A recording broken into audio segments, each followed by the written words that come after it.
1월 28일 오늘 만나 성경 말씀은 창세기 19장 26절부터 29절까지 말씀입니다. 롯의 아내는 뒤를 돌아보았으므로 소금 기둥이 되었다.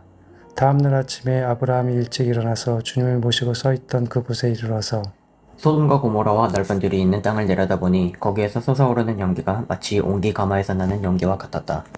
하나님은 들에 있는 성들을 멸하실 때에 아브라함을 기억하셨다. 그래서 하나님은 롯이 살던 그 성들을 재앙으로 뒤엎으실 때에 롯을 그 재앙에서 건져주신 것이다. 아멘. 오늘 만나로 만나주실 하나님을 기대합니다. 오늘 본문은 창세기 19장 26절부터 29절까지의 말씀입니다. 이 장면을 이해하려면 바로 앞의 상황을 함께 떠올려야 합니다. 소돔과 고모라는 이미 하나님의 심판이 결정된 도시였습니다. 그곳에 악함이 임계점을 넘었고 하나님은 더 이상 미루지 않으십니다. 그러나 동시에 하나님은 롯을 기억하셔서 천사들을 보내어 그와 그의 가족을 급히 성 밖으로 이끌어내십니다. 그때 주어진 명령은 단순했습니다. 지체하지 말고 도망하라. 뒤를 돌아보지 말라. 그런데 26절 말씀을 보니 롯의 아내는 이 말씀을 지키지 못하고 그만 뒤를 돌아보고 맙니다. 26절 말씀입니다. 롯의 아내는 뒤를 돌아보았으므로 소금 기둥이 되었다. 성경은 롯의 아내가 왜 뒤를 돌아보았는지 자세히 설명하지 않습니다. 하지만 우리는 충분히 짐작할 수 있습니다. 그녀가 돌아본 그 방향에는 단순한 도시 하나가 있었던 게 아니었습니다. 그곳에는 오래 살아온 집이 있었고 익숙한 이웃과 관계가 있었고 수많은 추억과 일상이 쌓여있던 자리였습니다. 떠나오긴 했지만 마음까지 다 떠나오지는 못했던 것입니다. 몸은 하나님의 구원의 방향을 따라 나왔지만 마음은 여전히 소돔을 향하고 있었습니다. 그래서 이 뒤돌아봄은 단순한 호기심의 행동이 아닙니다. 놓지 못한 삶에 대한 미련, 아직 정리되지 않은 마음의 방향을 드러내는 선택이었습니다. 하나님은 그녀의 발걸음보다 그녀의 시선을 보셨습니다. 어디를 향해 걷고 있느냐보다 무엇을 바라보고 있느냐를 보신 것입니다. 이 장면은 오늘 우리에게도 조용히 묻고 있습니다.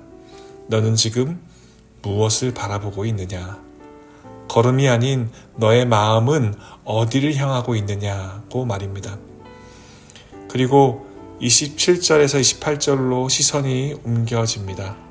27, 28절 말씀입니다. 다음날 아침에 아브라함이 일찍 일어나서 주님을 모시고 서 있던 그곳에 이르러서 소돔과 고모라와 넓은 들이 있는 땅을 내려다보니 거기에서 솟아오르는 연기가 마치 옹기가마에서 나는 연기와 같았다. 다음날 아침 아브라함이 일찍 일어나 소돔과 고모라를 내려다봅니다. 그곳에서는 연기가 올라옵니다. 마치 옹기가마에서 나는 연기와 같았다고 기록합니다.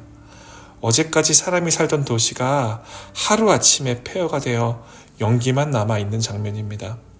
이 장면은 하나님의 심판이 얼마나 분명하고 되돌릴 수 없는지 보여줍니다. 동시에 하나님께서 왜 서둘러 롯을 그곳에서 이끌어내셨는지도 설명해 주고 있는 것이죠. 그리고 이어지는 29절이 오늘 말씀의 가장 중요한 부분이 아닐까 생각됩니다. 29절입니다. 하나님은 들에 있는 성들을 멸하실 때에 아브라함을 기억하셨다. 그래서 하나님은 롯이 살던 그 성들을 재앙으로 뒤덮으실 때에 롯을 그 재앙에서 건져주신 것이다. 이 장면을 조금 더 깊이 들여다보면 여기에는 아주 중요한 복음의 원리가 담겨 있습니다. 롯이 구원받은 이유가 롯 자신에게 있지 않다는 사실입니다. 롯은 의로운 삶을 살았던 사람이라고 말하기 어렵습니다. 소돔을 선택했고 그 안에서 타협했고 위기의 순간에도 흔들렸습니다. 심지어 천사들의 경고 앞에서도 망설이며 끌려 나오듯 성을 떠난 사람입니다. 그런데 그런 롯이 심판 가운데서 건짐을 받습니다. 이유는 단 하나입니다.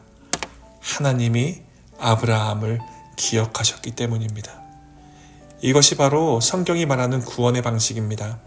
사람의 공로가 아니라 언약 때문에 구원이 임합니다. 사람의 의가 아니라 약속 때문에 생명이 살아납니다. 이 원리는 신약에서도 그대로 이루어집니다. 우리가 구원받는 이유도 동일합니다. 우리가 의로워서가 아닙니다. 우리가 충분히 잘 살아서도 아닙니다. 우리가 믿음을 완벽하게 지켜냈기 때문도 아닙니다. 성경은 분명히 말합니다. 하나님은 예수 그리스도를 기억하셨기 때문에 우리가 구원받았다고 말입니다. 하나님은 십자가 위에서 흘리신 예수님의 피를 기억하십니다. 아들을 내어주시기까지 하신 그 언약을 기억하십니다. 그 언약 안에 있는 자들을 구원하십니다.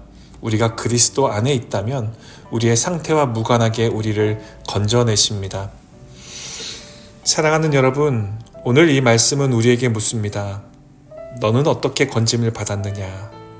너는 무엇 때문에 여기까지 올 수 있었느냐? 혹시라도 이렇게 생각하고 계시나요? 그래도 나는 남들보다 조금 더 열심히 신앙생활을 하니까, 그래도 나는 지킬 것들은 지키면서 살아가니까.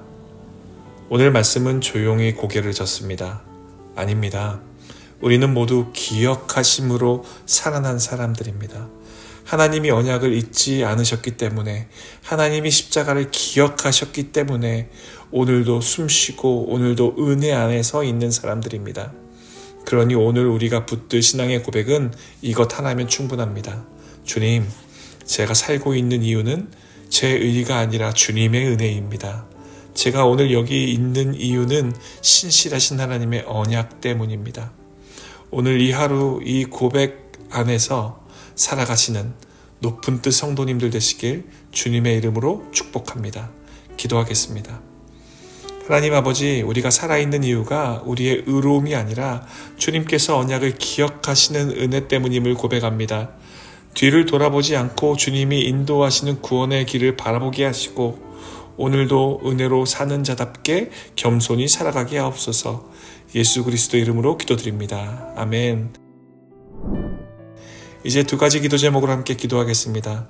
첫째, 우리의 공로나 신실함이 아니라 하나님께서 언약을 기억하시는 은혜로 살아가고 있음을 날마다 잊지 않고 감사하며 고백하는 믿음을 주소서. 둘째, 다음 세대가 세상의 가치에 마음을 두지 않고 하나님의 약속과 은혜 위에 인생의 방향을 세우는 세대가 되게 하옵소서. 함께 기도하신 후에 개인 기도하시겠습니다.